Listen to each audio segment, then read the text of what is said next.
À ces propos, il a rappelé que toute société fonctionne suivant les normes et les non-respects de celles-ci impliquent des sanctions prévues au cas par cas. Au regard du constat qu'il a juste fait en arpentant un bon parcours du tronçon Kitambo-Magasin jusqu'au rond-point Sosimat, le président de la République a attiré l'attention de tous les agents régulateurs de la circulation routière sur la responsabilité qui leur incombe de mettre l'accent sur l'application des sanctions pour les contraventions et autres infractions au code de la route. Cela nécessite une application équitable des sanctions, peu importe les statuts ou le rang social du contrevenant. En instaurant une réelle dissuasion, cette mesure pourrait contribuer à améliorer l'observance des règles de circulation et à favoriser une fluidité sur les routes de la ville-province de Kinshasa.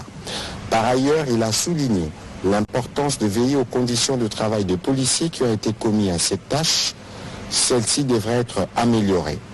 Il faille aussi veiller à les relever suivant les vacations prévues pour obtenir un rendement plus optimal.